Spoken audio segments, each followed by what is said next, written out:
এ পর্দার আড়ালের আম্মা জানেরা ভালো করে শুনেন, সাহাবী যুদ্ধ থেকে বাড়িতে আসতেছে, রাতের বেলা ঘরে আসছেন। কেমন একজন স্ত্রী, স্বামীরে কোনো পেরেশানি দেয় না। আর আমগো আম্মা জানেরা হুদা টেলিফোন কইরা স্বামীরে পেরেশানি দেয়, এই ঝামেলা সেই ঝামেলা।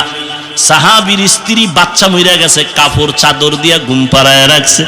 আল্লাহর বান্দা ঘরে আসছে, রাতে খানা দেয় ফ্রেশ হইয়া। এইবার কয় আমার বাচ্চার খবর কি? দেখেন, স্ত্রী কয় ঘুমায়, কি কয় মইরে গেছে, এটা কয় না তো, পেরেশানি, যুদ্ধ থেকে আসছে, বলে ঘুমায়।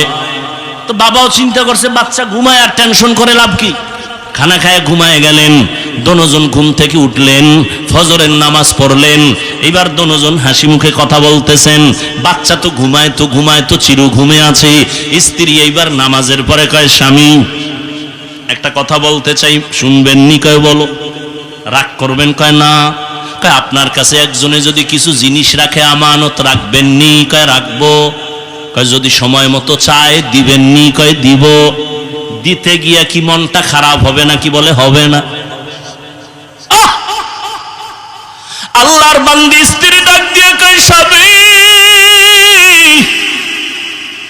আল্লাহ একটা সন্তান দিয়েছেন আমাদের, আমানত। আল্লাহর দেওয়া সন্তান আমাদের কাছে আমানত। যতদিন আল্লাহ রাখার রাখছেন, আল্লাহ এখন নিয়ে গেছেন দুনিয়ায়। বাচ্চাটারে আমি চাদর দিয়া ঘুম পাড়ায় রাখছি, চির ঘুমে আমার বাচ্চা আমার মাওলা নিয়ে গেছে। কেমন স্ত্রী রে বাবা! আল্লাহর বান্দা শুইনা চোখের বাড়ি ছেড়ে কয়, বিবি মাওলার দেওয়া সন্তান মাওলায় নিয়ে গেছে, কোনো দুঃখ নাই, তবে তোমার কাছে আমারও একটা আবদার। এত ধৈর্য ধারণকারী মহিলা আমি এতদিন দেখি নাই। তুমি এত পরিমাণ ধৈর্য ধারণ করেছো। আমার মাওলায় কোরআনে ওয়াদা করেছেন, ধৈর্য ধারণকারী যারা হবে তারা বিনা হিসাবে জান্নাতে যাবে। আমি তো জান্নাতের কোনো কাজ করতে পারি নাই, তুমি ধৈর্য ধারণ করার মাধ্যমে মনে হয় জান্নাতি হয়ে গেছো। আমারে ওয়াদা দাও, আমারে নানিয়া তুমি হাসরে জান্নাতে যাইবা না। ও পর্দার আড়ালের আম্মা জানেরা, সন্তান আমানত। আল্লাহ পরীক্ষা নিবেন। ক্ষুধা না খাইয়া থাকিও, তারপর হারাম খাইও না। তোমার একটা নাবালেগ বাচ্চা রক্ত পবিত্র, ওরে হারাম টাকা খাওয়াইও রক্ত নাপাক বানায় না রে মা বাবারা। খবরদার, ওই বাচ্চার তো কোনো অপরাধ নাই, ওরে সুদের টাকা কেন খাওয়ান? সুদের টাকায় বাজার কইরা কেন বাচ্চার রক্তটারে নাপাক বানান? আপনার কি ভয় লাগে না? ওর বাচ্চার অপরাধটা কি? বাচ্চা তো নিষ্পাপ, বাচ্চা তো পবিত্র, ওর রক্ত পিওর। আপনি হারাম টাকা ঘরে ঢুকাইয়া বাচ্চার রক্তটারে নাপাক করলেন কেন? বাপ নামের কলঙ্ক। এই বাচ্চার কোনো দোষ আছে? ওই বাচ্চাটারে কেন হারাম খাওয়ায় রক্ত নাপাক বানাইলেন? ও তো নিষ্পাপ। ও যদি জানতো আপনি চুরি করা টাকা ঘরে নিছেন, আপনার জীবনে বাবা বলে পরিচয় দিত না, জীবনে বাবা বলে পরিচয় দিত না। একটু কি লজ্জা নাই রে ও মুমিন? ক্ষুধার পরীক্ষায় পাশ করার জন্য ধৈর্য ধারণ করো। মরিয়া গেলে যাব, হায়াতের মালিক আল্লাহ, রিজিকের মালিক আল্লাহ। অথচ সাহাবায়ে কেরাম, এমনকি আমার নবী, যে নবী দোয়া করলে উহুদ পাহাড় স্বর্ণ হয়ে যাইত, ওই নবী খন্দকের যুদ্ধে গর্ত খননে নিজে কাজে নামলেন। রোদের ভিতরে পাথরওয়ালা জমিন খুঁড়তেছেন, সাহাবারাও করে। কিছুক্ষণ পর কয়েকজন সাহাবা আইসা জামাটা উঠায় কয়, নবী দেখেন পেটে পাথর মানছি, খিদা সহ্য করতে পারি না, গরম। নবী কয়, তোমরা ভাবছো তোমরা কষ্ট করো, আমি মনে হয় খাইয়া খাইয়া বড় আরামে আছি। তোমরা পাথর বানছো একটা। রহমতের নবী জামা মোবারকটা উঠায় কয়, দেখ আমি ক্ষুধা সহ্য করতে না পারিয়া তোমরা পাথর বাঁধছো পেটে একটা, আমি বানছি দুইটা। রহমতের নবী পেটে পাথর বেঁধেছেন, আর আমার মুসলমান নবীর উম্মতেরা একটু সমস্যায় পড়লে হারাম খাওয়ার জন্য দৌড়ায়। সাহাবায়ে কেরাম কত কষ্টে জীবন কাটাইছেন, তারপর হারাম খান নাই। 3 নাম্বার পরীক্ষা মালের ঘাটতি। ইমাম শাফি রাহমাতুল্লাহ আলাইহি বলেন এখানে মালের ঘাটতি মানে যাকাত। যাকাত দেওয়া এটাও ইমানের পরীক্ষা। আল্লাহ মাল দিয়ে আবার ঘাটতি ঘটায় দিবেন, এটাও পরীক্ষা। কিন্তু কিয়ামতের আগে ধনী লোকেরা যাকাত দিবে না, যাকাত দেওয়াটারে জরিমানা মনে করবে। ঠিকই যাকাত এখন কিন্তু ঠিকঠাক মতো মানুষ দেয় না, মানুষকে দেখানোর জন্য কিছু দেয়, পরিপূর্ণ দেয় না। এজন্য আল্লাহ পরীক্ষা নিবেন। 4 নাম্বার পরীক্ষা জানের মাধ্যমে আল্লাহ পরীক্ষা নিবেন। মাঝে মাঝে আল্লাহ এই যে সন্তান দিয়া নিয়ে যাবেন একটা পরীক্ষা, অসুস্থ বানায় রাখবেন পরীক্ষা, পাস করার জন্য লাগবে ধৈর্য। 5 নাম্বার পরীক্ষা হলো ফলের মাধ্যমে, যে ফল মানে শাফিঈ রাহমাতুল্লাহ আলাইহি বলেন সন্তান। সন্তান হলো ফল, তোমার জীবনের ফসল সন্তান। সন্তানের দ্বারা তোমার ইজ্জত রক্ষা হবে, সন্তানের মাধ্যমে তোমার সুনাম রক্ষা হবে। ওই সন্তানটারে আগে আদর্শওয়ালা বানাও। সন্তানের কারণে যেন এমন কোনো কাজ সন্তানের করায় না যে মা বাবার ইজ্জত নষ্ট হয়ে যাবে। মায়ের গর্ভ থেকে একটা বাচ্চা যখন দুনিয়াতে আসে নিষ্পাপ, রহমতের নবী বলেন ওলামায়ে আহলে হকের মজলিসে যদি বসে যাও, আল্লাহ তোমাকে তওবার মাধ্যমে ওই বাচ্চার মতো নিষ্পাপ বানায় ফিরায় দিবেন।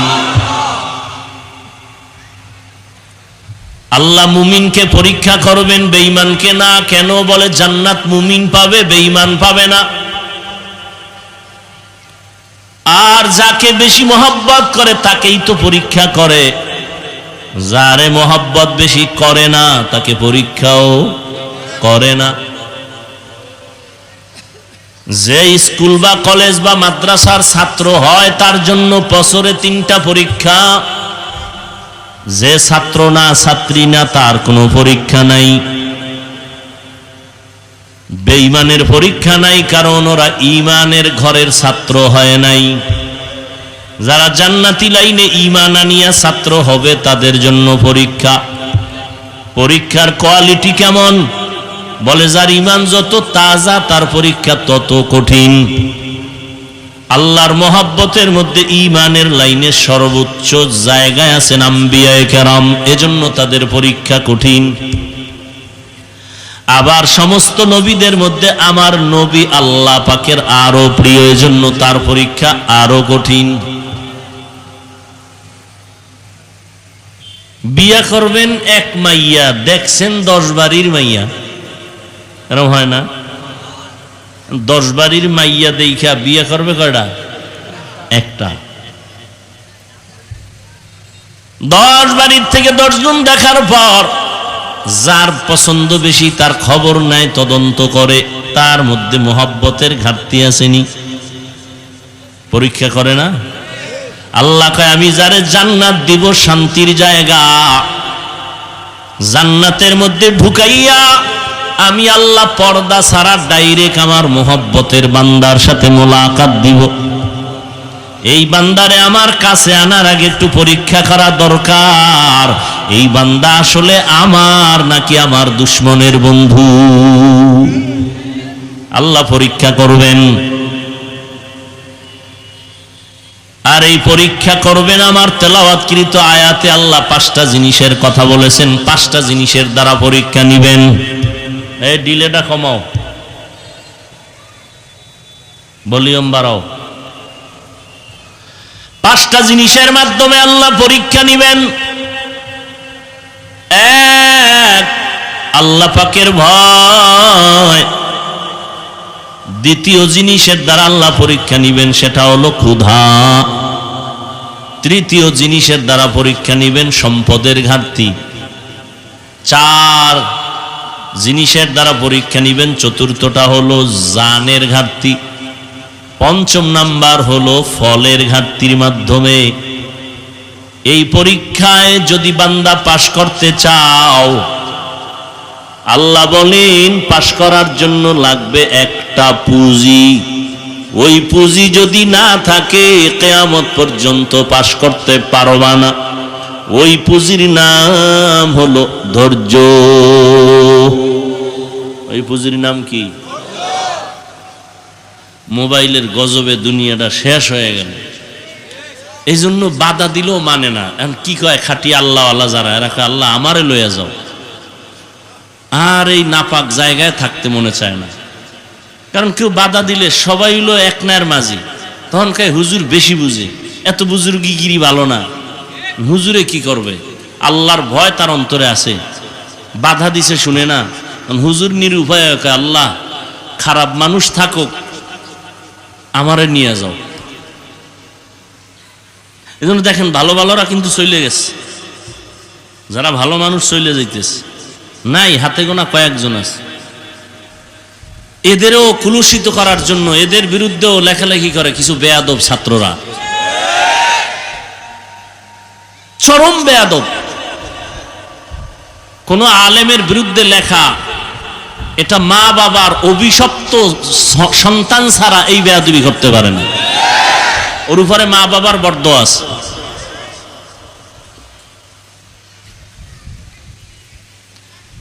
সরকারের অর্ডার ছাড়া, মদিনার কোনো অনুমতি ছাড়া ছবি তোলা হাজার কোটিবার হারাম, কবিরা গুনাহ। বসছেন বেহেশতের বাগানে, এতক্ষণ ফজিলাত শুনাইলাম, বড় দামি জায়গা, করতেছেন আকাম, কবিরা গুনাহ। বসছেন বেহেশতের বাগানে, করতেছেন কবিরা গুনাহ। এখন মনে মনে কেউ কয় হুজুর ওয়াজ করবেন, করলে করেন, নেলে গেলাম। ওই যে বুঝাবার কোনো উপায় নাই। আরে আমনেরে কি বুঝাবেন? আমগো জাতি বেরিয়ে বুঝাইতে রিনি। এখন কিছু অতি পণ্ডিত আছে না আবার, হ্যাঁ অতি পণ্ডিত, এ যেতে হইব কথা কইয়া। কিছু মানুষ দেখবেন কথা লাগে না, এরপর একটা কইব, খাডুক আর না খাডুক বলতেই থাকবে। এ জিততে চায়, আসলে জিততে পারে না, চাপাবাজ সব জায়গায় ধরা খায়। কি কইব জানেন? হুজুর আপনি এত বড় ফতুয়া দিলেন, তাই যে ক্যামেরাটি দাঁড়ায় রয়েছে, এটি ফিডার নাকা, ফট করে ফতুয়া হ্যান্ড দিয়ে মারতে আছে বয়ে বয়ে।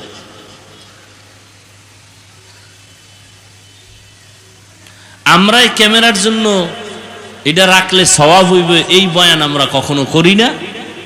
শুধু কিছুটা উপকার হয় এই কারণে বাধাও দেই না।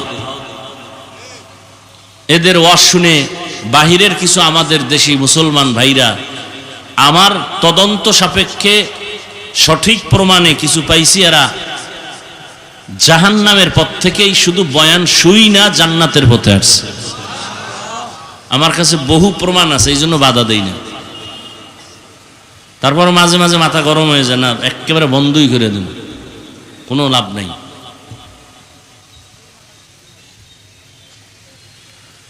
হায় হায় হায়, সত্য কথা বলার মানুষ নাই, শোনারও মানুষ নাই। এই যে এখানে এত মানুষ বলবে, আরে বাপ রে বাপ, মানুষ আর মানুষ। ওই একটু আগে হুজুরে বলছে না, মানুষ কারে কয়, বয়ান করে গেছে। মানুষ, পীর হওয়া সহজ, মুফতি হওয়া সহজ, বক্তা হওয়া সহজ, টাকা বলা হওয়া সহজ, মানুষ হওয়া সহজ না। আবু জাহিল্লাও মানুষ, রহমতুল্লিল আলামিনও মানুষ, ব্যবধান নাই। আবু জাহালের নাম শুনলে বলি আল্লাহর গজব পড়ুক, আর নবীর নামে সাল্লাল্লাহু, দেখতে তো একই, দুই হাতওয়ালা, দুই চোখওয়ালা, দুই কানওয়ালা, আমারও দুই হাত, আমারও দুই চোখ, আপনারও দুই হাত, আপনারও দুই চোখ। বড় কঠিন জিনিস। গর্ব সুরত आदमी इन साबुदे अहमद बू जहलो हम एक साबुदे आदमीरा आदमीयत लाज़िमास्त उदरा गर्बु नबाशुद ही जमा। আল্লাহ আমাকেও হেদায়েত দান করেন, আপনাদেরকেও আল্লাহ হেদায়েত দান করেন। নবীজির মতো কোনো ব্যক্তি আর দামি আছে? আসবে? নবীজির আগে ছিল না। সেই নবীও আল্লাহর কাছে হেদায়েতের দোয়া করতেছেন। কিসের দোয়া? হেদায়েতের দোয়া করতেছেন। আল্লাহুম্মা ইহদিনাস সিরাতাল মুস্তাকিম, আল্লাহুম্মা ইহদিনাস সিরাতাল মুস্তাকিম। হেদায়েতের দোয়া করেন আমার নবী, রহমতের নবী। তাহলে হেদায়েত কত বড় কঠিন। মান ইয়াহদিল্লাহু ফাহুয়াল মুহতাদ ওয়া মান ইউদ্লিল ফালান তাজিদা লাহু ওয়ালিয়াম মুরশিদা। আল্লাহ বলেন আমি যদি চাই তো হেদায়েতের মালা গলায় লাগায় দেই, আর আমি আল্লাহ যদি না চাই বান্দা হেদায়াত পাবে দূরের কথা, হেদায়াত পাওয়ার কোনো পথ ও প্রদর্শক খুঁজে পাবে না। হেদায়াত বড় কঠিন এক সম্পদের নাম। আল্লাহ তাআলা বলেন আমি যারে বেশি মোহাব্বত করি তারে হেদায়াত দিয়া দেই, আর আমি মোহাব্বত করতে গিয়া তারে আগে একটু আমি পরীক্ষা নেই। পরীক্ষায় পাশ করার জন্য পুঁজি লাগবে ধৈর্য। ধৈর্য বড় দামি একটা সম্পদ। এই ধৈর্য যদি না থাকে কামিয়াব হওয়া সম্ভব না। এই ধৈর্য আবার তিন প্রকার। ইবাদতের বেলায় ধৈর্য, মুসিবতের বেলায় ধৈর্য, গুনাহের বেলায় ধৈর্য। এখানে আপনারা বসে আছেন ইবাদত, বসতে গিয়া দীর্ঘ টাইম ব্যয় করা ধৈর্য সারা সম্ভব না। নামাজে যাবেন মসজিদে আগামীকাল জুমায়, ধৈর্য না থাকলে দীর্ঘ টাইম আল্লাহর ঘরে বসে থাকা সম্ভব না। ইবাদতের বেলায় ধৈর্য, মুসিবতের বেলায় ধৈর্য। মুসিবত আসছে পাগলামি করা যাবে না। আল্লাহ দোয়া শিখাইছেন মুসিবত যখন আসবে তুমি দোয়া পড়িও ইন্না লিল্লাহি ওয়া ইন্না ইলাইহি রাজিউন। দোয়া পড়ো, নামাজ আদায় করো, আল্লাহর কাছে পানা চাও। গুনাহের বেলায় ধৈর্য ধারণ করো। ও বান্দা, ফজরের 4 রাকাত নামাজ পড়তে মাত্র 20 মিনিট সময় লাগবে। এই 20 মিনিটের ঘুম তোমার বড় আরামের ঘুম। ধৈর্যের সাথে উঠিয়া যদি তুমি 20 মিনিটের আরাম বাদ দিয়া নামাজে দাঁড়াও, নামাজ শেষ করে আবার তুমি ঘুমাও, মদিনার নবী বলেন সারা রাত্র ঘুমাইয়া যে সময় কাটাইলি এই সময়টাও নেকের পাল্লায় ওজন করা হবে। আতিনা ফি দারে দুনিয়া না হাসান, আতিনা ফি দারে উকবা না হাসান, ইয়া গিয়াসাল মুস্তাগীসিন ইহদিনা লিফতিখারা বিল উলুমে ওয়াল গিনা। হর গরিদে নেক তু তৈয়ার হ্যায়, जो न मांगे उससे तू बेजार है। ধৈর্য বড় দামি একটা সম্পদ। আল্লাহ ধৈর্যের দ্বারা বান্দার পরীক্ষায় পাশ করাবার জন্য ব্যবস্থা করেছেন। ধৈর্য নামের পুঁজি যাদের নাই তাদের কামিয়াব হওয়ার কোনো রাস্তা খোলা নাই। আর এই ধৈর্য ধারণকারী যদি হয়ে যায় তার করো পুরস্কারও আল্লাহ ঘোষণা করেছেন। যারা ধৈর্য ধারণ করবে আল্লাহ তাদের বড় বড় 2টা পুরস্কার দিবেন, একটা দুনিয়াতে আর একটা আখিরাতে। দুনিয়ার পুরস্কার আমার আল্লাহ বলেন আমি তার বন্ধু হয়ে থাকব।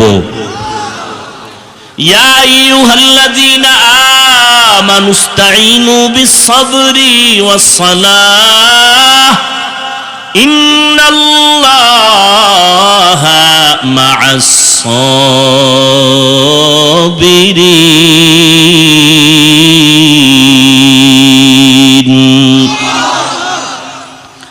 আল্লাহ তাআলা বলেন, ও মুমিন, তোমরা সবর ও সালাতের মাধ্যমে আমার সাহায্য প্রার্থনা করো। আমি আল্লাহ সবের যারা ধৈর্য ধারণকারী তাদের সঙ্গী হয়ে থাকি। এটা হলো বড় পুরস্কার। আল্লাহ যদি বন্ধু হয়ে যায় কোনো টেনশন আছে? মান কানা লিল্লাহ কানাল্লাহু লাহ। যেই ব্যক্তি আল্লাহর হয়ে যাবে সারা জগৎ তার গোলাম হয়ে যাবে। قال النبي صلى الله عليه وآله وسلم الدنيا خلقت لكم وأنكم خلقتم للآخرة। মদিনার নবী বলেন, ও দুনিয়ার উম্মতেরা, আল্লাহ দুনিয়াটা তোমাদের গোলাম বানায় দিছেন। দুনিয়া সব তোমার আমার গোলাম, তুমি আমি হলাম আল্লাহর গোলাম। টাকা পয়সা কার গোলাম? দুনিয়ায় যা কিছু সব আমাদের গোলাম, আমরা কার গোলাম? তাহলে গোলামে মালিকরে খুঁজে, মালিক গোলাম খুঁজে না। আমরা আল্লাহরে খুঁজবো, দুনিয়া আমাদেরে খুঁজবে। কিন্তু এখন উল্টা হয়ে গেল, আমরা দুনিয়া খুঁজি, আমগো আল্লাহ আমাদেরে খুঁজি। ধৈর্য ধারণকারীদের দুই পুরস্কার। এক নাম্বার পুরস্কার, আল্লাহ তার বন্ধু হয়ে থাকবেন। দ্বিতীয় পুরস্কার, আল্লাহ পরকালে দান করবেন। ইন্নামা ইউওয়াফাস সাবিরুনা আজরাহুম, ইন্নামা ইউওয়াফাস সাবিরুনা আজরাহুম বিগাইরি হিসাব।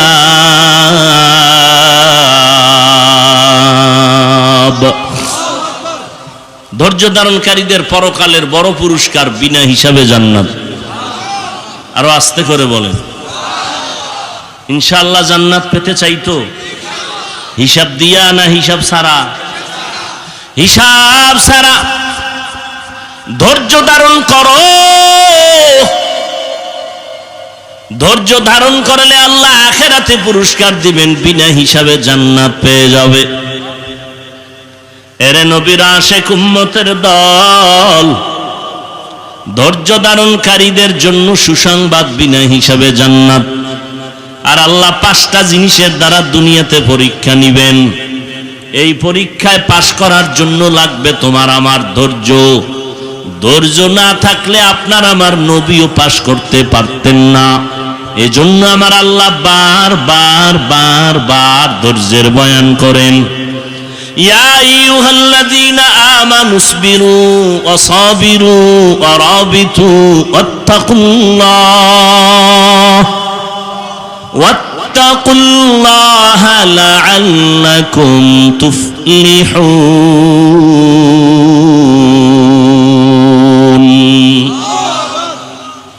ধৈর্য ধারণ করো, ধৈর্যের উপরে মজবুতি অর্জন করো। ধৈর্য ধারণ করা এক জিনিস, এর মধ্যে মজবুত হয়ে থাকা আর এক জিনিস। ধৈর্যের সবক আল্লাহ দিলেন, ওয়াল আসর ইন্নাল ইনসানা লাফি খুসর ইল্লাল্লাযীনা আমানু ওয়া আমিলুস সালিহাত ওয়া তাওয়াসাউ বিল হাক্কি ওয়া তাওয়াসাউ বিস সাবর। সূরা আসরের মধ্যে আল্লাহ সবরের সবক দিলেন। 5টা জিনিসের দ্বারা আল্লাহ পরীক্ষা নিবেন। 1 নম্বরে ভয়। 4 মাযহাবের 4 ইমামের এক ইমাম, ইমাম শাফিঈ রাহমাতুল্লাহ আলাইহি, তিনি বলেন এখানে ভয় মানে হলো আল্লাহর আযাবের ভয়। এমন আশেক নাই? কত বড় আশেক, কয় নামাজ না পড়লেও ঈমান তাজা। এনে নবীরা আশেক। যে নামাজ পড়ে না সেও বলে আমি আল্লাহকে ভয় করি। যে বেপরদায় চলে সেও বলে আমি আল্লাহকে ভয় করি। সুদের টাকায় যারা ব্যবসা করে তারাও বলে আল্লাহরে ভয় করি। আর যারা হালাল ভাবে চলে, পর্দা করে, তাহাজ্জুদ পড়ে, জিকির করে, তারাও বলে আল্লাহকে ভয় করি। আসলে আল্লাহর ভয়ের হাকিকত আমাদের জানা নাই। আসলেই যারা আল্লাহকে ভয় করে তাদের নমুনা কি হবে এ বিষয়ে আমি উদাহরণ দেই। সন্তান মা বাবাকে ভয় করে, তার নমুনা মা বাবার সামনে অপরাধ করে না। যেই ছাত্র ছাত্রী শিক্ষক শিক্ষিকাকে ভয় করে, তাদের সামনে অপরাধ করে না। ঠিক যারা আল্লাহর আযাবের ভয় করবে, ওই বান্দা জীবনেও গুনাহ করবে না। তাহলে যারা গুনাহ করে তারা ভয় করে, কথাটা মিথ্যা। ভয় করলে সে বেপরদায় চলতে পারে না। আল্লাহকে যারা ভয় করবে তারা সুদ খাইতে পারে না, তারা মানুষ হত্যা করতে পারে না, মানুষের বাড়ি আগুন দিতে পারে না, গরিবের হক নষ্ট করতে পারে না। আল্লাহর ভয় যাদের অন্তরে থাকবে তারা কখনো গুনার দিকে যাবে না। জীবন চলে যাবে, তারপর আল্লাহর অবাধ্য হবে না। আল্লাহ এই ভয়ের দ্বারা মানুষের প্রথম পরীক্ষা নিবেন। আপনারাও মুসলমান, আমিও মুসলমান, এখানে যত মানুষ আসছেন সবাই নবী মানেন, আল্লাহ মানেন, কোরআন মানেন, হাদিস মানেন, আমিও তাই। আপনারাও নবীর উম্মত, আমিও নবীর উম্মত। আপনারা এক আল্লাহর গোলাম, আমিও সেই আল্লাহর গোলাম। আপনাদের ধর্ম আর আমার ধর্ম এক না আলাদা? আপনাদের কাবা আমার কাবা এক, আপনাদের কালেমা আমার কালেমা এক। দুনিয়াতে আপনি আমি আসছি, সিস্টেমও এক। নাকি আপনারা আসমানতে আইছেন? বিদায় বেলার সিস্টেমও এক। কে বক্তা, কে শ্রোতা, কে ইমাম, কে মুক্তাদি, কে ডাক্তার, কে রোগী। বিদায় বেলা সবার কাফন হবে তিনটা। আমি বক্তার সম্মানে একটা কাফন কেউ বাড়াইয়াও দিবে না, গরিব হওয়ার কারণে কারো কাফন একটা কমাইয়াও দিবে না। কালার হবে আলাদা। বড় লোকের কাফনের কালার একরকম, গরিবের কাফনের কালার হবে আর এক রকম। কালারও সবার এক।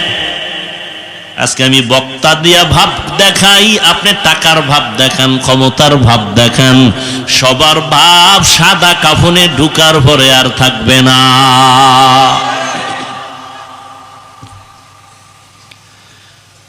যেই কবরে আপনাকে আমাকে রাখবে সে কবরের সাইজও এক। নাকি আব্বা আম্মারটা একটু বড় হবে? সব এক। কবরে রেখে বিদায়ের পর সবার কবরে প্রশ্ন হবে তিনটা, তাও এক।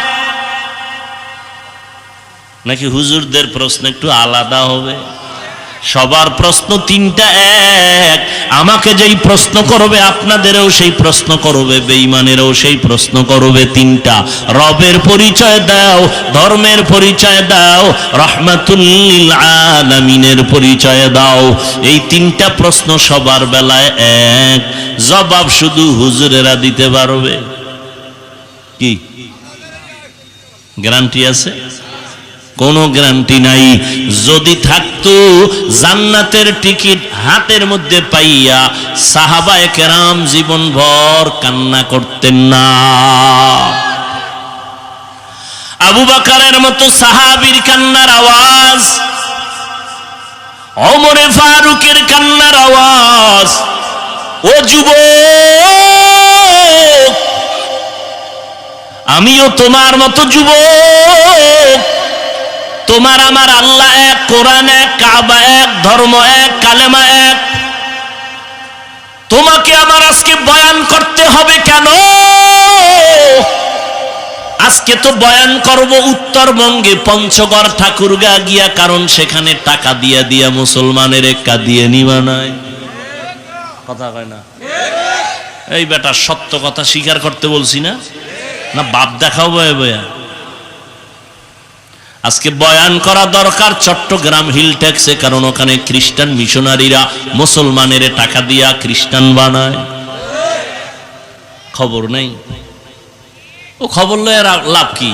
ও কি খ্রিস্টানের লাইনে কম দৌড়ায়? মুসলমানের বাচ্চা খ্রিস্টানদের ক্রুশ লাগায়, হাত খোদাই করে লেখে, বুকে লেখে, পিঠে লেখে, তালে ভুইরে গেছে। আমার নবীর থেকে সুন্দর আদর্শওয়ালা কেউ আছে? থাকলে বল, আল্লাহর জাতের কসম আমি মুহাম্মদের বাদ দিয়ে সেদিকে যাব। থাকলে বল, সত্য কথা স্বীকার কর। আমার রসুলের সুন্দর আদর্শ ছাড়া আরো কি সুন্দর আদর্শ কারো কাছে আছে? তাহলে বল, কসম আল্লাহর, আমি নবীরটা বাদ দিয়ে সেটা নিব। নবীরটা বাদ আছে? তা নবীর আদর্শে কি চুল কাটার নিয়ম নাই? তো তুই বেঈমানের পাছাটো কেন? কি বিষয় কি? মুহাম্মদের ভাল লাগে না?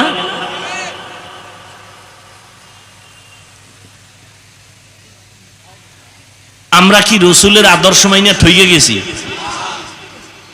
আমরাও চেয়ারে বইছি, চেয়ারম্যানও চেয়ারে বয়, এমপিও বয়। হ্যাগো চেয়ারের মেয়াদ আছে, কোরআনওয়ালার চেয়ারের কোনো মেয়াদ নাই। করোনায় স্কুল বন্ধ, কলেজ বন্ধ, ভার্সিটি বন্ধ, চাকরি বন্ধ, ফ্যাক্টরি বন্ধ, রাস্তা বন্ধ, ট্রেন বন্ধ, বাস বন্ধ, দোকান বন্ধ, সবগুলো বন্ধ। একটা কোরআনের মাদ্রাসাও বন্ধ হয় নাই। আর কি দেখতে চাও?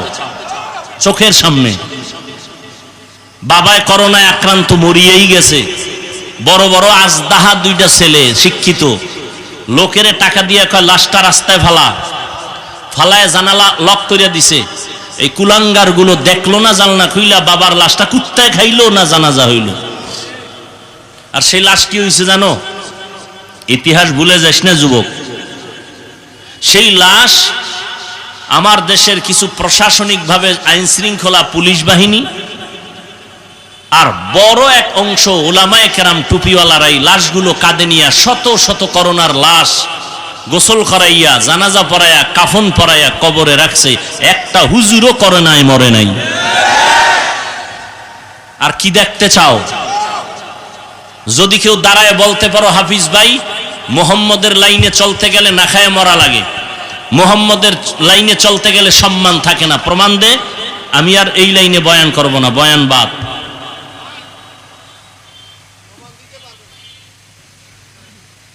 সম্মান দিবে আল্লাহ, আর আল্লাহ সম্মান দিতে গেলে কোনো সার্টিফিকেট খুঁজে না।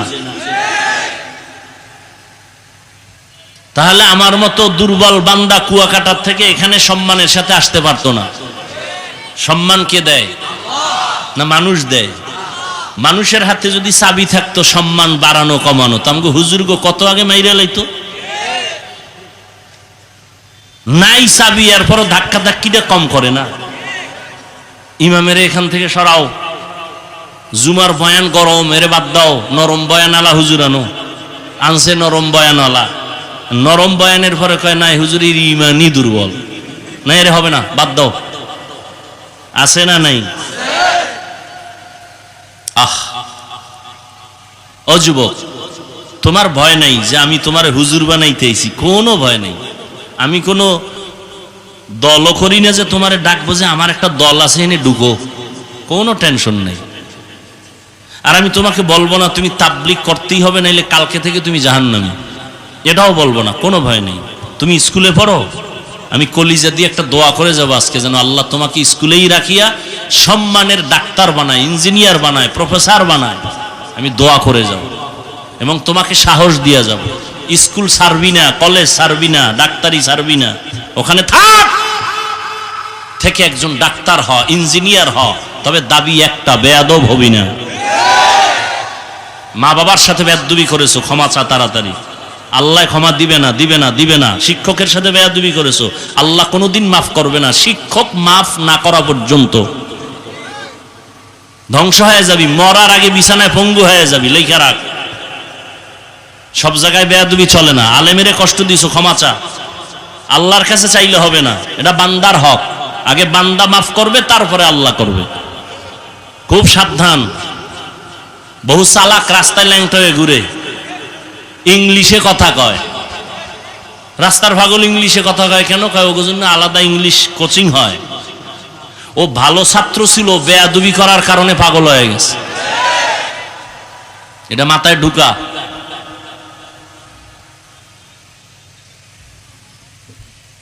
তোমার মতো যুবক জীবনে মাদ্রাসায় পড়ে নাই, স্কুলে পড়ে, কলেজে পড়ে, চাকরি করে, ব্যবসা করে, RAB, army, police, BDR chairman, MP, মন্ত্রী, ওসি, ডিসি, এসপি, সত্য কথা স্বীকার করো, 5 বেলার নামাজ পড়ে, 1 টাকাও হারাম খায় না, এরকম কি কেউ নাই? এই লোকটাকে দাঁড় করায় তোরে যদি আল্লাহ জুতার বাড়ি দিয়া খায়, এই বেঈমান, তোর পাশের লোকটা তোর লাইনে থাইকে নামাজ পড়লো, তুই পারলি না কেন? আমি হুজুর হইতে বলি না, দরকার নাই হুজুর হওয়ার, তুমি স্কুলেই পড়ো, তোমার মতো স্কুলে পড়ুয়া ছাত্র ছাত্রী 5 বেলার নামাজি নাই, তুমি পারো না কেন? তোমার উপরে আল্লাহর লানত, তোমার উপরে মা বাবার অভিশাপ।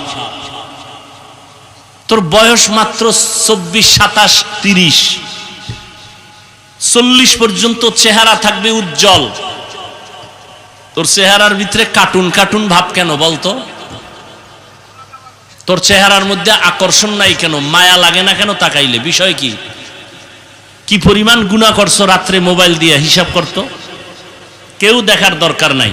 এই যুবক, ঘুমের মধ্যে মানুষ মরেনি, তুই যদি মরো, আজরাইল যদি আইসা দেখে কানের ভিতরে গানের তার লাগানো। আর ইদানিং কালে বুড়াদের তুলনায় জুয়ানরা মরে বেশি, ভালো করে খোঁজ নাও, যুবক মরে বেশি। কোন রোগ নাই, হঠাৎ মরণ। হঠাৎ মরে কেন? হঠাৎ এক রোগের জন্ম নিছে দুনিয়ায়, হঠাৎ রোগ, হঠাৎ মরণ। কি হঠাৎ রোগ? কি মনে করিস না তুই সুস্থ, মরবি না। এই ঈদ গেল, রোজার ঈদ, কি পরিমাণ মানুষ মরছে একসাথে? 22 জন নাই, 14 জন নাই, 11 জন নাই, 24 জন নাই, একসাথে। অধিকাংশ যুবক, অধিকাংশ যুবক, অধিকাংশ যুবক।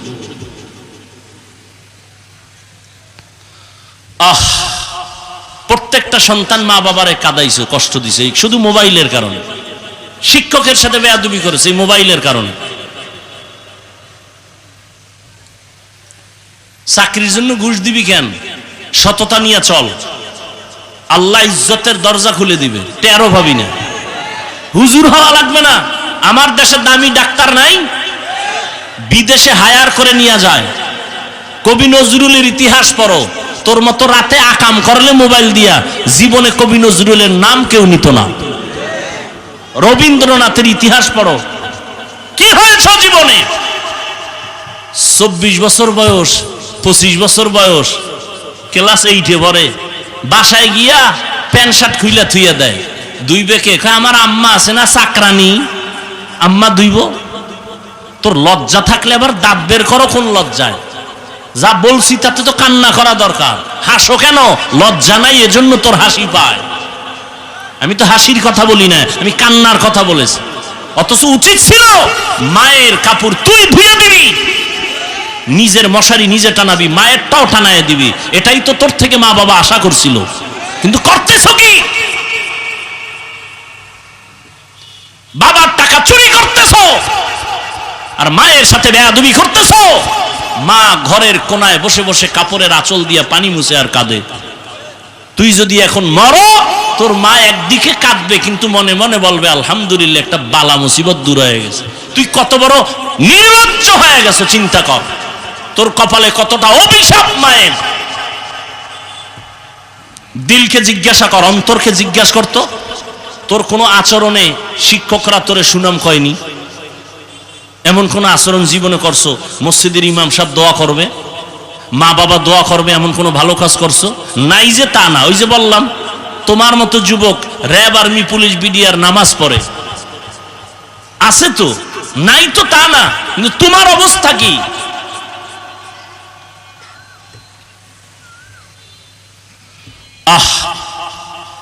এখনো এত বড় বক্তা, মা বাবার খেদমত সুযোগ পাইলে ছাড়ি না। আর তুমি মাত্র ক্লাস 7-এ পড়ো, তোমার কাপড় এখন মাকে ধুইয়া দিতে হয়। মা তোমার চাকরানি, খানা খাইয়া প্লেটটা ফালায় দৌড়। তোর মা চাকরানি, সে ধুইয়া রাখবে প্লেট। কি দিছো মাকে, কি দিছো বাবাকে? এই 24 বছরে কি অর্জন করেছো? মরে গেলে সবাই খুশি হবে, এই অর্জন। সবাই বরদোয়া করে দূরের থেকে, এটা মরে না কেন? ওর ব্যবহার চরম খারাপ, ও মরলে ভালা। যদি শুনি এখন তো মরণ ফাঁদ বাইক, কি বাইকের আর এক নাম কি? মরণ ফাঁদ। ওখানে উঠলেই তো আগুন, শরীরে আগুন। আর এর মধ্যে যদি বিপরীত যন্ত্র থাকে পিছে বাওয়া, তাতে আগুন আর আগুন। কির বিদ্যুৎ আর সূর্যের গরম। ফট করে চাক্কার তলে নাই, টেলিফোন করে কয় একটা পোলা পাওয়া গেছে। কে? কয় আমার ছেলে। তাড়াতাড়ি লাশটা নিয়ে যাও।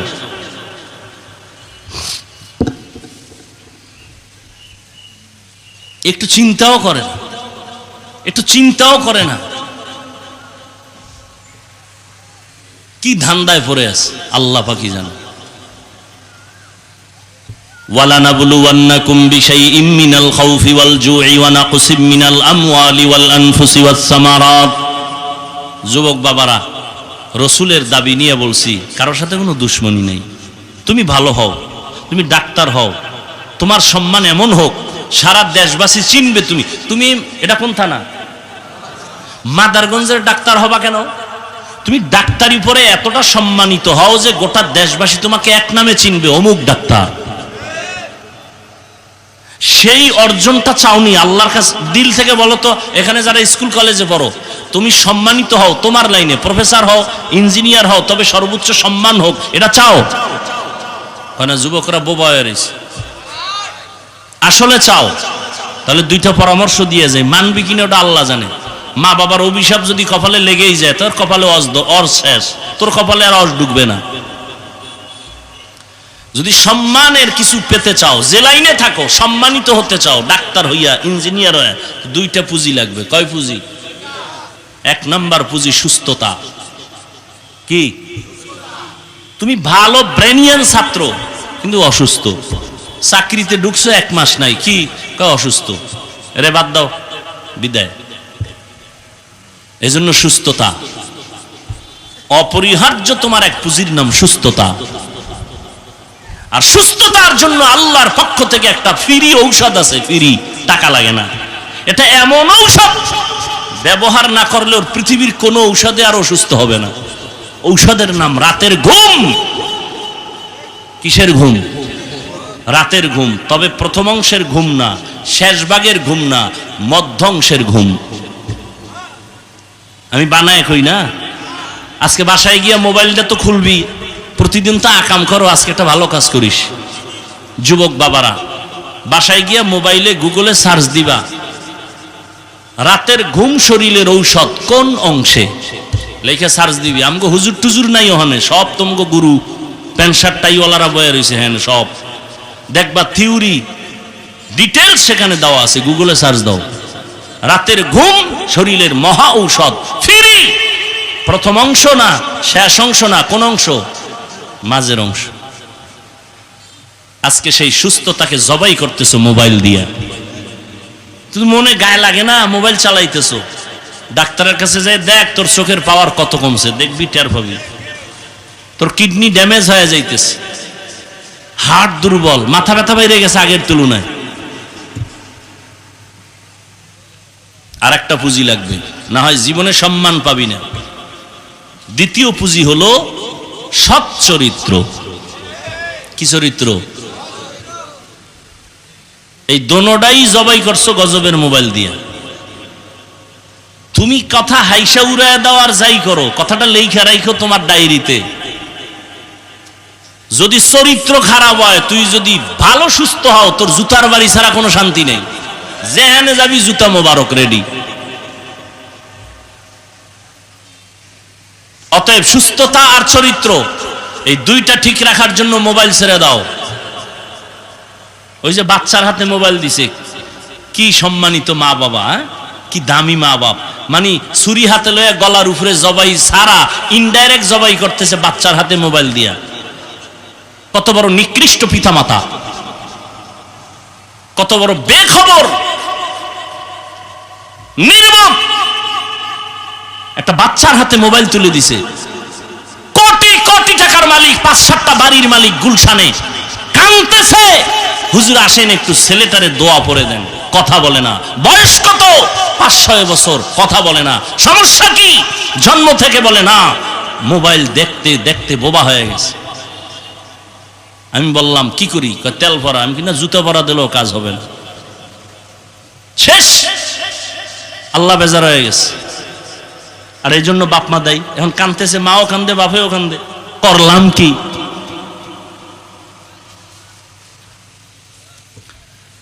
এই যুবকেরা, তোদের মতো কিছু যুবক, এটা এখন তো বললাম বাচ্চার কথা, এবার তোদের লাইনের যুবক কিছু ল্যাংড়া হয়ে পাগল হয়েছে না মোবাইল লইয়া?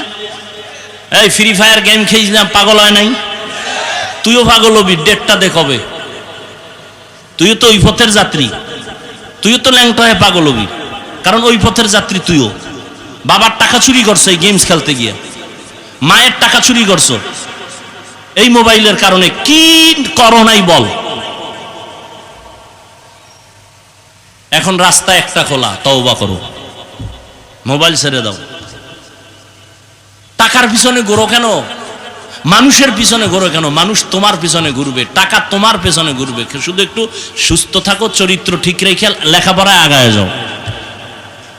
বিদেশে তোমাকে ভাড়া করে নিবে সম্মানের সাথে।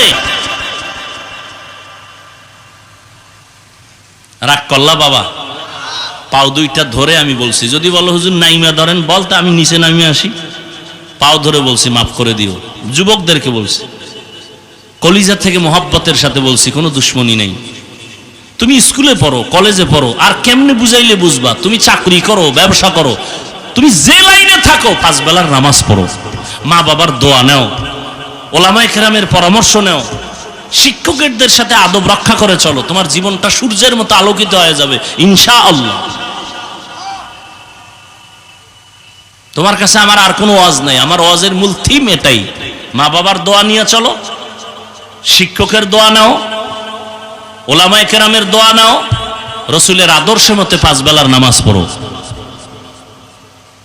চরিত্র ঠিক রাখো, শরীরের সুস্থতার জন্য খেয়াল রাখো। সুস্থতার জন্য খেয়াল রাখতে হলে তুমি কিছু করো বা না করো, রাতের ঘুম তোমার লাগবেই। মধ্যরাতের ঘুম, প্রথম রাতের ঘুম শরীরের ক্ষতি। গুগলে সার্চ দিয়ে বের করে দেখো, শেষ রাতের ঘুম শরীরের ক্ষতি। আল্লাহ আমাকে এবং সবাইকে বুঝার তৌফিক দান করেন। 1 নাম্বার পরীক্ষা ভয়। কার ভয়? হ্যাঁ। 2 নাম্বার পরীক্ষা হলো ক্ষুধা। ওয়ালানাবলুয়ান্নাকুম বিশাইইম মিনাল খাউফি ওয়াল জু'। ক্ষুধার মাধ্যমে আল্লাহ পরীক্ষা নেবেন। ইমাম শাফিঈ রাহমাতুল্লাহ আলাইহি বলেন, ক্ষুধা মানে এখানে হলো রোজা। এই যে রমাজান চলে গেল, কত আল্লাহর গোলাম ক্ষুধা সহ্য করতে পারে নাই, বিদায় রোজা রাখে নাই। আবার মাঝে মাঝে বলছে, আমার ঘরে কি ভাতের টান আছে, আমি রোজা রাখবো কেন? বলে নাই? আমরা কি ভাতের অভাবে রোজা রাখছি? ওরে রোজা তো হিন্দুরাও রাখে, বৌদ্ধরাও রাখে, খ্রিস্টানেরাও রাখে, ইহুদিরাও রাখে, তবে ওদের নাম আলাদা, সিস্টেম আলাদা। ওরা করে না খাওয়ার সাধনা, আর আমরা মুমিন মুসলমানেরা করি না খাওয়ার মধ্য দিয়া আমার আল্লাহ পাওয়ার সাধনা। আল্লাহ ক্ষুধার দ্বারা পরীক্ষা নিবেন। অনেক মুসলমান মুমিন আছে, একটু যদি কামাই রুজিতে ঝামেলা বাইজা যায়, খানা দানা না পায়, দৌড়ায় গ্রামীণ ব্যাংকের বারান্দায়, একটু লোন দাও, সুদ দাও, না হয় জাহান্নামী হতে পারি না। মায়ের সাথে জিনার গুনাহটা তো কামাই হয় না, সুদের সাথে নামটা লেখাইয়া আম্মা জানের সাথে জিনার গুনাহটা একটু লেখাই নেই। 24 ঘন্টার সেকেন্ডে সেকেন্ডে সেকেন্ডে সেকেন্ডে অল টাইম মায়ের সাথে জিনার গুনাহ লেখা হয় যারা সুদের সাথে জড়িত। আল্লাহ কয়, রেডি থাক রে বেঈমান, আমি আল্লাহ নিজে রেডি আছি, তোর সাথে আমার যুদ্ধ হবে, রেডি থাক রে বেঈমান। ইয়া আইয়ুহাল্লাযীনা আমানুত্তাকুল্লাহ ওয়া যারু মা বাকিয়া মিনার রিবা ইন কুনতুম মুমিনিন।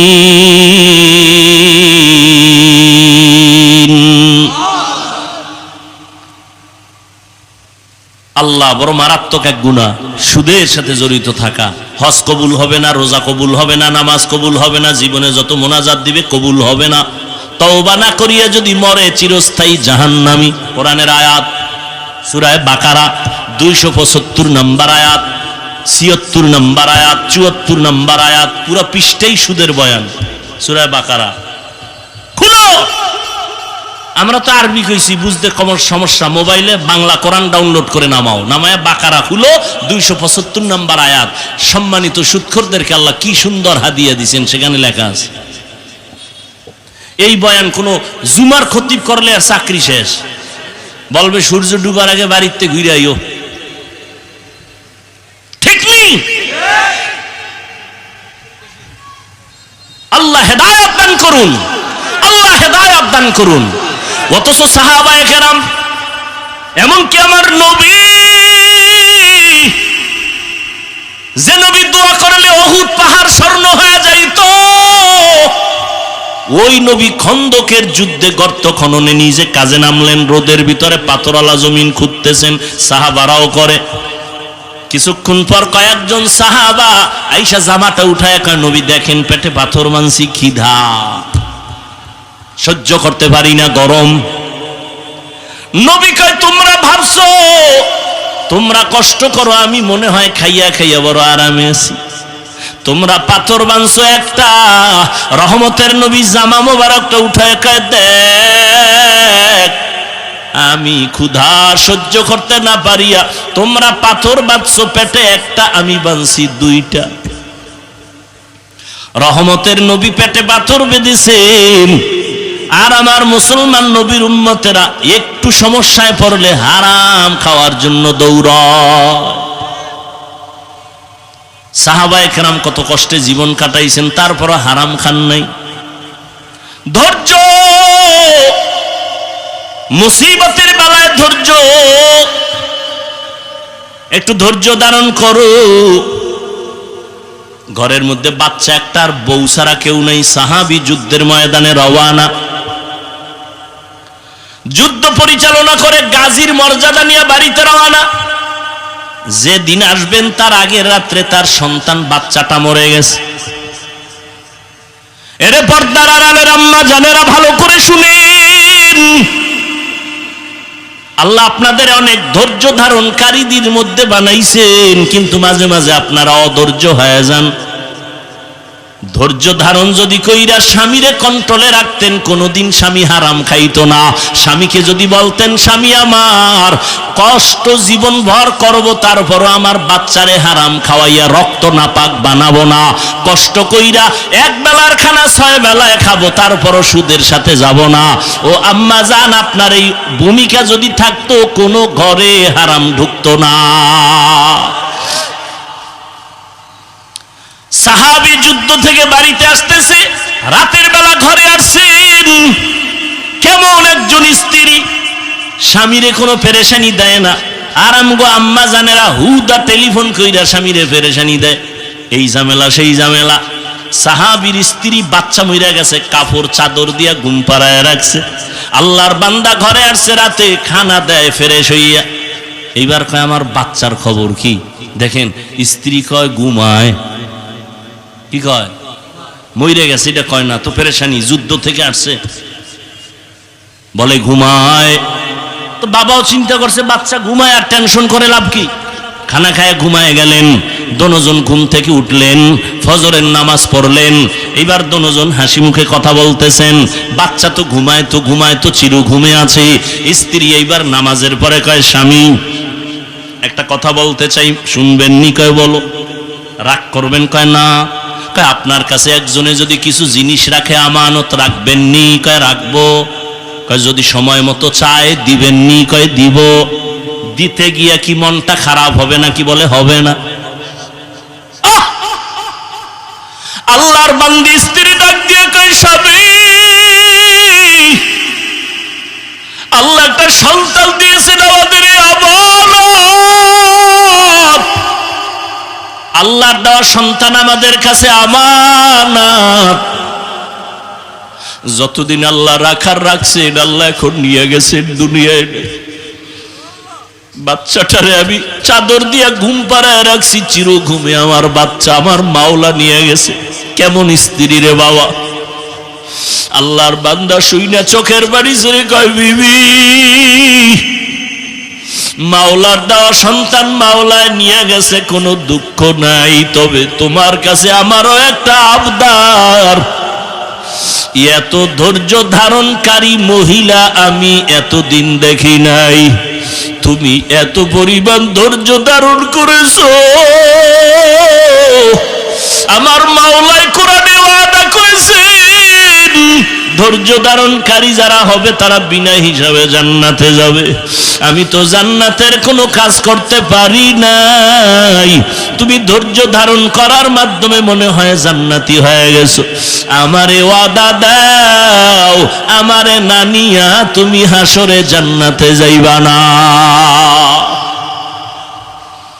ও পর্দার আড়ালের আম্মা জানেরা, সন্তান আমানত, আল্লাহ পরীক্ষা নিবেন। ক্ষুধা না খাইয়া থাকিও, তারপর হারাম খাইও না। তোমার একটা নাবালেগ বাচ্চা রক্ত পবিত্র, ওরে হারাম টাকা খাওয়াইও রক্ত নাপাক বানায় না রে মা বাবারা। খবরদার, ওই বাচ্চার তো কোনো অপরাধ নাই, ওরে সুদের টাকা কেন খাওয়ান? সুদের টাকায় বাজার কইরা কেন বাচ্চার রক্তটারে নাপাক বানান? আপনার কি ভয় লাগে না? ওর বাচ্চার অপরাধটা কি? বাচ্চা তো নিষ্পাপ, বাচ্চা তো পবিত্র, ওর রক্ত পিওর। আপনি হারাম টাকা ঘরে ঢুকাইয়া বাচ্চার রক্তটারে নাপাক করলেন কেন? বাপ নামের কলঙ্ক। এই বাচ্চার কোনো দোষ আছে? ওই বাচ্চাটারে কেন হারাম খাওয়ায় রক্ত নাপাক বানাইলেন? ও তো নিষ্পাপ। ও যদি জানতো আপনি চুরি করা টাকা ঘরে নিছেন, আপনার জীবনে বাবা বলে পরিচয় দিত না, জীবনে বাবা বলে পরিচয় দিত না। একটু কি লজ্জা নাই রে ও মুমিন? ক্ষুধার পরীক্ষায় পাস করার জন্য ধৈর্য ধারণ করো। মরিয়া গেলে যাব, হায়াতের মালিক আল্লাহ, রিজিকের মালিক আল্লাহ। 3 নাম্বার পরীক্ষা, মালের ঘাটতি। ইমাম শাফি রহমাতুল্লাহ আলাইহি বলেন, এখানে মালের ঘাটতি মানে যাকাত। যাকাত দেওয়া এটাও ইমানের পরীক্ষা। আল্লাহ মাল দিয়ে আবার ঘাটতি ঘটায় দিবেন, এটাও পরীক্ষা। কিন্তু কিয়ামতের আগে ধনী লোকেরা যাকাত দিবে না, যাকাত দেওয়াটারে জরিমানা মনে করবে। ঠিকই যাকাত এখন কিন্তু ঠিকঠাক মতো মানুষ দেয় না, মানুষকে দেখানোর জন্য কিছু দেয়, পরিপূর্ণ দেয় না। এজন্য আল্লাহ পরীক্ষা নিবেন। 4 নাম্বার পরীক্ষা, জানের মাধ্যমে আল্লাহ পরীক্ষা নিবেন। মাঝে মাঝে আল্লাহ এই যে সন্তান দিয়া নিয়ে যাবেন, একটা পরীক্ষা। অসুস্থ বানায় রাখবেন, পরীক্ষা। পাস করার জন্য লাগবে ধৈর্য। 5 নাম্বার পরীক্ষা হলো ফলের মাধ্যমে। যে ফল মানে শাফিঈ রহমাতুল্লাহ আলাইহি বলেন সন্তান। সন্তান হলো ফল, তোমার জীবনের ফসল সন্তান। সন্তানের দ্বারা তোমার ইজ্জত রক্ষা হবে, সন্তানের মাধ্যমে তোমার সুনাম রক্ষা হবে। ওই সন্তানটারে আগে আদর্শওয়ালা বানাও। সন্তানের কারণে যেন এমন কোন কাজ সন্তানেরে করায় না যে মা বাবার ইজ্জত নষ্ট হয়ে যাবে। স্কুলে পড়ান, কলেজে পড়ান, ও পর্দার আড়ালের আম্মা জানেরা, বাবার তুলনায় মায়ের খেয়াল রাখা লাগবে বেশি। কারণ একটা মায়ের অবদানের কারণে সন্তান ভালো হয়, খারাপ হয়। ও আম্মা জানেরা, সন্তান একজন ডাক্তার বড় দামি, ইঞ্জিনিয়ার বড় দামি, এই দেশের চেয়ারম্যানের ব্যবহার ভালো, ওসি সাহেবের ব্যবহার ভালো, ডিসি সাহেবের ব্যবহার ভালো, এই সব ভালোর পেছনে মায়ের অবদান। সন্তানের কোনো বাহাদুরি নাই। অতএব আম্মা জানেরা, আপনাদের এত সম্মান আল্লাহ দান করেছেন। নবীদের মা আপনারা, সাহাবায়ে কেরামদের মায়ের মতো মা, আয়েশা রাদিয়াল্লাহু আনহার মতো দামি নারী, ফাতেমা রাদিয়াল্লাহু আনহার মতো আপনারা দামি নারী, খাদিজা রাদিয়াল্লাহু তাআলা আনহার মতো দামি নারী। আপনারা ইসমাইল নবীর মা হাজরা আলাইহা সালামের মতো দামি নারী, ঈসা নবীর মা মারিয়াম আলাইহা সালামের মতো দামি নারী। ফেরাউন বেঈমান, আল্লাহর সাথে চ্যালেঞ্জ দিয়ে নিজেরে খোদা দাবি করলো, অথচ তার ঘরে তার স্ত্রী আল্লাহর বান্দি হয়ে গেল। নাম কি? আসিয়া। আল্লাহর নবী বলেন, কিয়ামতের ময়দানে আসিয়ার সাথে আমার বিবাহ হয়ে যাবে। ও আম্মা জানেরা, একটা বেঈমান ফেরাউনের ঘরে থেকে আসিয়া আল্লাহর গোলাম বান্দি হইয়া যদি জান্নাতের সুসংবাদ নিয়ে কবরে যায়, আপনি কেন পারবেন না? 5 ওয়াক্ত নামাজ পড়েন, স্বামীর মাল হেফাজত করেন, সন্তানগুলো আদর্শ ডাক্তার বানান, ইঞ্জিনিয়ার বানান, আদর্শ শিখাইয়া সন্তানটারে আদর্শ সন্তান বানায় যান। আপনি মরিয়া গেলে সন্তান কোরআন পড়িয়া ডাক্তারি করবে, ফাঁকে ফাঁকে দোয়া করবে, ইঞ্জিনিয়ার হলো কোরআন পড়ে পড়ে দোয়া করবে। এখনো সময় আছে, তওবা করে নেন। ও যুবক বাবারা, তওবা করো, মনে মনে আল্লাহকে ডাকো আর বলো, হে আল্লাহ, জীবনে গুনাহ তো কম করি নাই, নামাজ তো কম সারি নাই, বেপরদায় কম চলি নাই, আজকে থেকে তওবা করে নিলাম। তোমার আমার মতো যুবক যদি স্কুল কলেজে পড়িয়াও নামাজ পড়ে, তুমি কেন পারবা না রে বাবা? তোমার মতো যুবক যদি রাস্তায় গাড়ি চালায় নামাজ পড়ে, তুমি কেন পারবা না? তোমার মতো বান্দা জেনারেল লাইনে থাইকা ব্যবসা করে, শ্রমিকের কাজ করে, নদীতে মাছ ধরে, নামাজ ছাড়ে না, তুমি কেন পারবা না রে বাবা? এখন থেকে তওবা করে নাও, মনেরে বুঝাইয়া আল্লাহকে বলো, হে মালিক, আজকে থেকে নামাজ ছাড়বো না, দাড়ি কাটবো না, নবীর বিরুদ্ধে যাব না, উলামায়ে কেরামের পরামর্শ নিয়া নবীজির সুন্নাত অনুযায়ী চলবো, মা বাবার সাথে বেয়াদবি করব না, মা বাবার দোয়া নিয়ে চলবো, উলামায়ে কেরামের পরামর্শ নিয়ে চলবো, মুরব্বী শিক্ষকদের পরামর্শ নিয়ে দোয়া নিয়ে চলবো। তওবা সবার কপালে নসিব হবে না, আল্লাহ যাকে কবুল করবেন সে তওবার দরজায় ফিরে আসবে। এখানে জানি না কার কপাল ভালো কার কপাল খারাপ রে বাবা। যাদের অন্তর তওবার জন্য তৈরি হয়েছে, মরিয়া গেল নামাজ ছাড়বা না, দাড়ি কাটবা না, বেপরদায় চলবা না, মা বাবারে কষ্ট দিবা না, উলামায়ে কেরামের বিরোধিতা করে গুনাহগার হবা না, নবীর তরিকা মানিয়া চলবা। তওবা করার মতো যদি কারো অন্তর তৈরি হয়, মুনাফিকি যদি না থাকে, দুটো হাত আমার আল্লাহকে দেখায়া দাও।